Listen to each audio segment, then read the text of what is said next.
Hello everybody. Sorry for having to wait around for a few minutes, but thank you all for coming. Thank you all for taking the time to come and see this seminar today.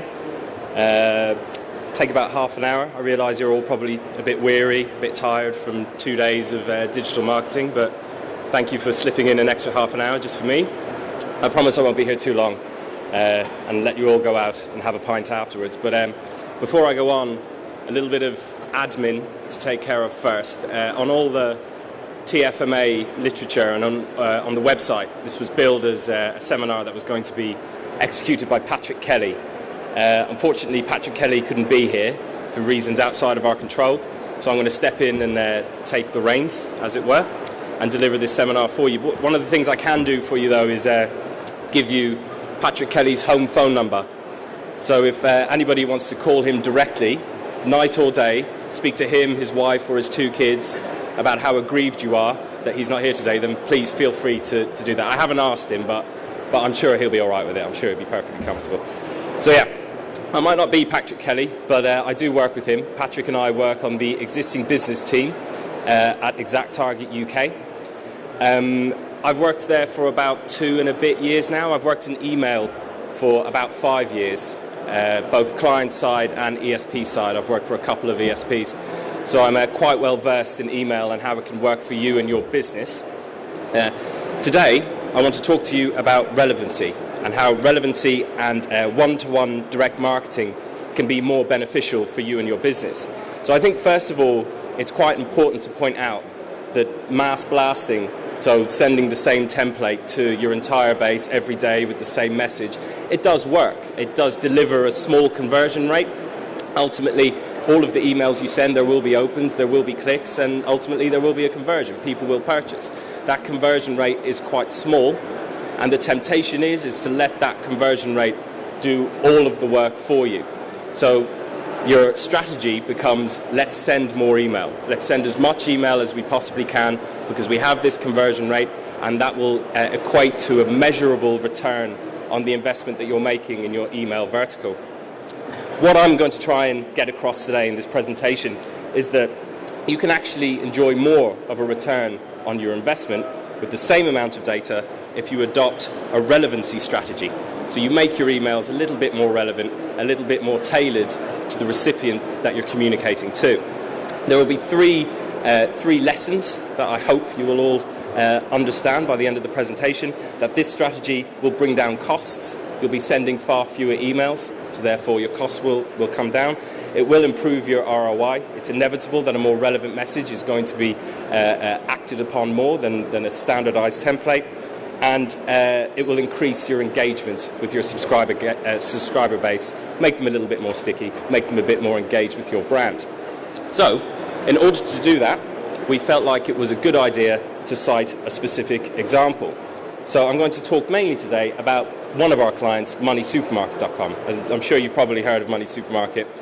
Money Supermarket are the UK's market-leading price comparison site. They allow consumers to draw comparison between a wide range of verticals like finance, travel, energy. You can see them all listed up there. And they enjoy 70 million plus page views per month on their website, MoneySupermarket.com. It's important at this point to point out that all of those page views as well collect analytic data. And why that's important is something I'll touch on a bit later in the presentation. Money Supermarket are one of our top clients in Europe. They've been working with ExactTarget for about 2.5 years now, and when they first started out with us, they came to us with the task of optimizing their email strategy. They had quite a successful strategy. It was working for them. They were enjoying that conversion rate that I mentioned earlier on, a small conversion rate, but a steady conversion rate, and it allowed them to measure their return on their investment over time. But they saw the potential that conversion rate had to grow. So they tasked us with optimizing their emails and seeing what we could do with all of the different pockets of data that they were collecting to optimize those emails and send a more relevant message. So let's talk about where they were. So this was what their email template looked like in 2011. This is their old newsletter. It was called More Money. In 2011, this single creative template will be executed every week. They change the content every week and execute it to their base of between 1 and 2 million subscribers every single week. The same template, the same message, out to the same audience. And this is despite MSM offering content about all of those different verticals that I mentioned earlier on: insurance, travel, energy, broadband, mobile, unique deals and vouchers. The only content they ever actually communicated to their base was purely on finance. It was reasonably successful. They do 2 executions of this template per week. If you were, depending on whether you're a saver or a borrower, they might alter the content ever so slightly. But ultimately, while it was quite successful, they felt that it was being completely underutilized, and the optimization of this template would build on the good work that they'd done with that small conversion rate that they'd had initially. So, when they tasked us with this, they mentioned that their vision was to develop a one-to-one communication strategy. So to move away from batching and blasting all of their emails every single week, to try and grow on the good work that they'd already done with the More Money newsletter. If they could create this one-to-one communication with customers, it would make them more engaged, and they wanted to turn their newsletter into their flagship marketing tool. They wanted people to engage with their brand through their newsletter. And seeing as they knew that they were engaging with it on some kind of level, that it was a good basis to build upon that success to try and make it the way that their consumers interacted with their brand. So, in order to lay out the pathway of getting there, we identified 4 different areas of improvement. So firstly, probably the most obviously, is to move away from a one-size-fits-all template, to move away from a single creative that would go out to the whole base into something that is far more personalized. And that, if anything, something that was entirely personalized and individual to the recipient that is receiving the email. They wanted to make things more customer-centric as opposed to product-centric. So rather than every single newsletter focusing just on selling one individual offer that they might have, to make it something that's far more tailored to the recipient's preferences. And they knew that they had multiple data sources. They had loads of data, a rich mine of data available on in several different areas that I'll go into more detail about shortly. But they knew they had all this data and they wanted to utilize it. So rather than emailing from a single data source, namely just their subscriber base, they wanted to utilize all of these different data sources that they had in order to execute these tailored campaigns. And lastly, as I said, they had quite a successful regular open rate, so people were reading their emails. A lot of people were reading their emails, but they wanted to convert these people that were opening the emails. They wanted to convert them into customers. So, of course, their 4th vertical was to try and convert more recipients, try and get them to do more. So, not surprisingly, this is a particularly ambitious turn of events, a particularly ambitious strategy for them to adopt. So, 5 challenges were initially noticed by the ExactTarget production team and by the Money Supermarket marketing team. So those 5 targets were, firstly, the content. So going from a single template with a single message, they had one team just writing up this content every single week. Now, if they want to have a much more rich volume of content, obviously that work is going to increase 7-fold in this particular case. They have to provide content for every single vertical, for every single possibility, for every single eventuality on that particular base. And I'll show you the extent to which they do that in a couple of slides' time. Secondly, something that they didn't have was a dynamic template.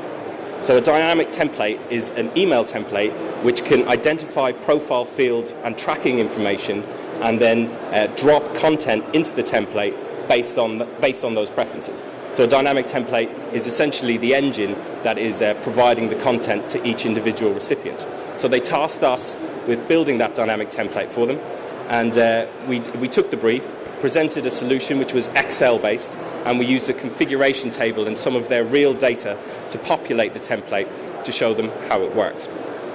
Thirdly, and perhaps this is the biggest challenge for Money Supermarket internally, was that they were moving from a single department executing all of this activity to multiple departments across their organization, having to provide data, having to provide commercial information, having to provide content, having to provide creative. They needed to assess what kind of process worked best for them internally and execute that process to make sure that it fit the template. And fourth, perhaps one of the most important ones, is in advance of going into business as usual, obviously with all of this additional work going into any given template, you need to be very careful about how you scope the production time, how long it takes to pull in all of this information, how long it takes to properly QA every single email that's then being executed. And lastly, of course, one of their KPIs was purely to improve performance. So actually identifying what success looked like, so identifying what kind of revenue barriers they needed to break through in order to call this whole project a success. So it became clear when you're trying to populate dynamic templates, when you're trying to create something that's a bit more personalized, create something that's far more tailored to any subscriber, that data has to absolutely underpin everything you do. There was no way that they would have been able to do this without a very, very rich volume of data in 4 different key areas. So these ones are quite specific to Money Supermarket themselves, but for any given organization, you will have pockets of data, whether that's ordering data, whether that's tracking data on your website or anything like that. All of that can be utilized to drive a more tailored, a more personal approach with your subscriber base. So with Money Supermarket specifically, they had these 4 different data pockets. So first of all, they had their web analytics data. So this was all about customer interests. So somebody might go to their base and their preference center and say that they only want to hear about insurance. But with the web analytic data, we were able to tell if that particular recipient may have been looking at travel deals on the Money Supermarket website for any given week. And then we can tailor the information to send them something that's relevant to them at that specific moment in time. Secondly, and this could be fairly unique to Money Supermarket, but their inquiry data. So I find this bit quite interesting, actually. So when you go on Money Supermarket's website, if you wanted to maybe find a deal to improve your home insurance quote or something like that, it asks you to provide information on when your renewal date is, for example, your insurance renewal date, or when you first signed up for your insurance policy.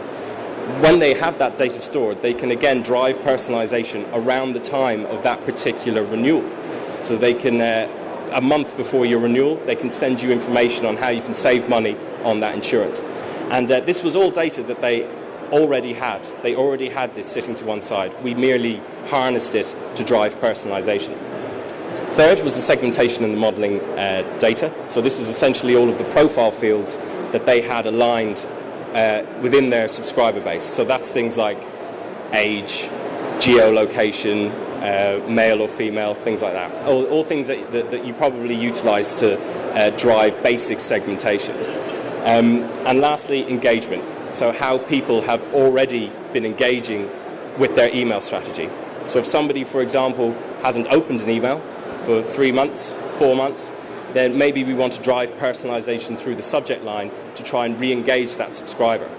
The standardized template with the same creative and the same subject line probably wouldn't re-engage them. But if you put something in there, if you put something in the subject line that's driving from their web analytics data, so you know that they're interested in travel deals, and then you can re-engage with them by pushing a travel offer within the subject line. So all of this data already existed within Money Supermarket. So we took it all, we put it all into one centralized pot, and then that's how we started to craft our one-to-one communications. So how did we use this? This was the end result.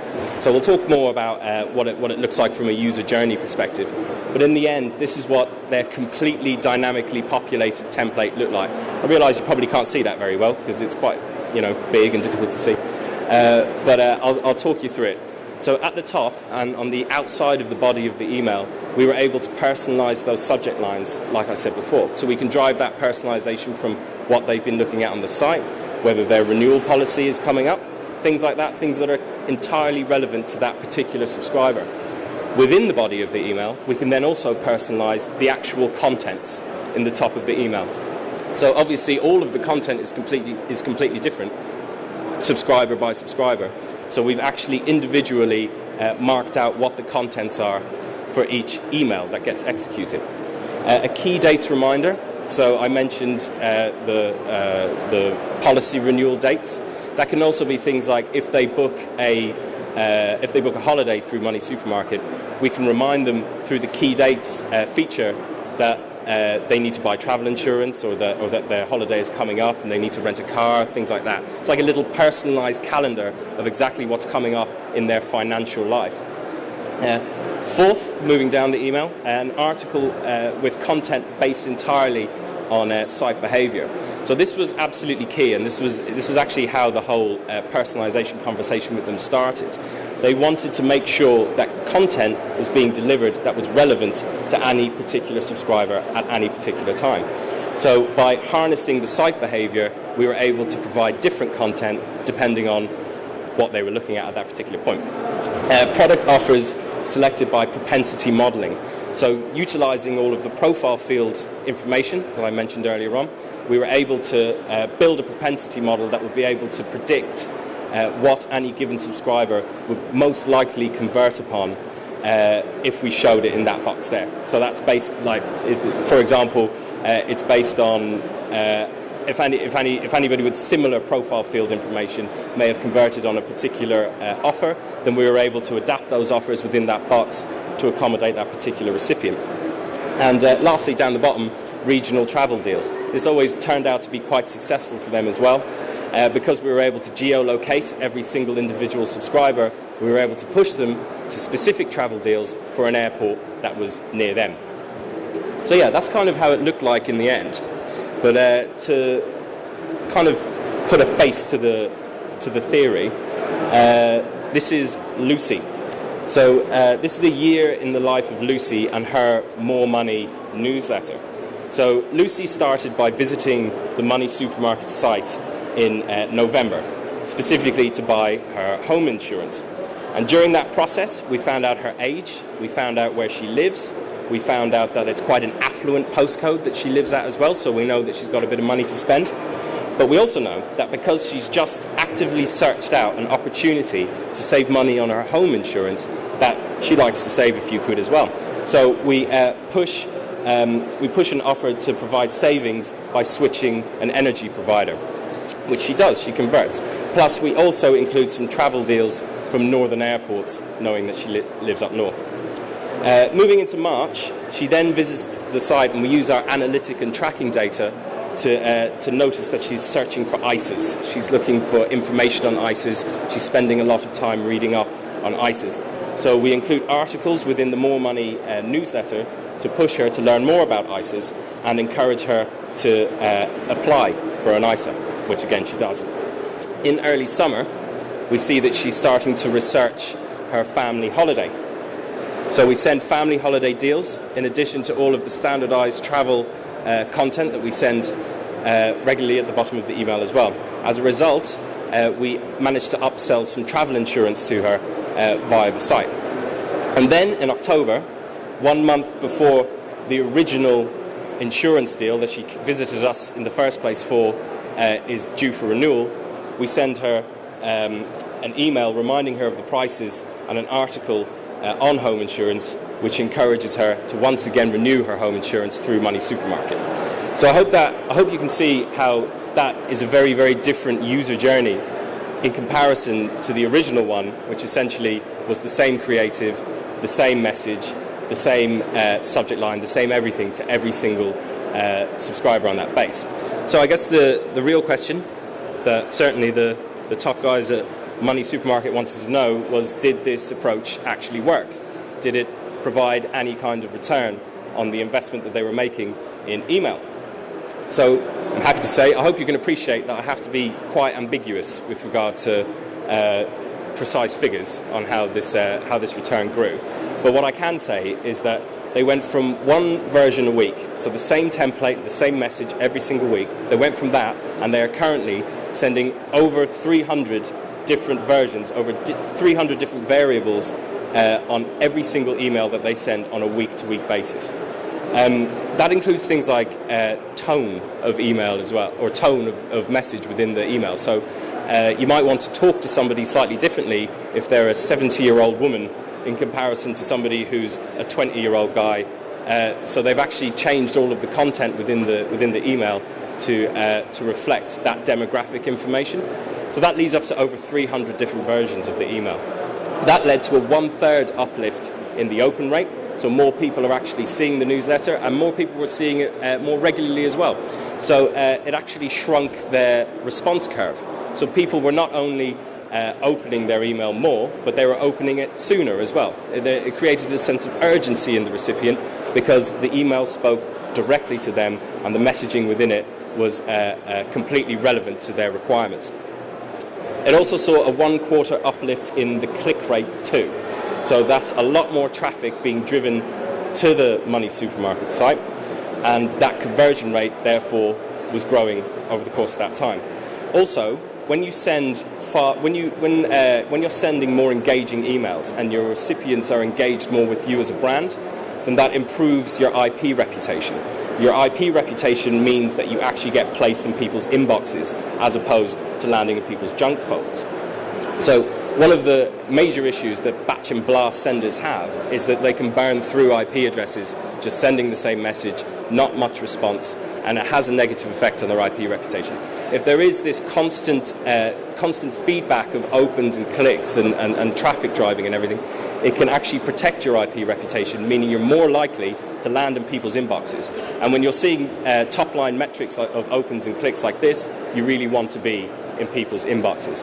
And ultimately, this led to a 1/3 increase in weekly revenue for the Money Supermarket More Money newsletter, which obviously is a massive win, and it was a result for them, and it did in the end become their flagship marketing strategy, and it's the primary way that they will communicate with anybody on their subscriber base now.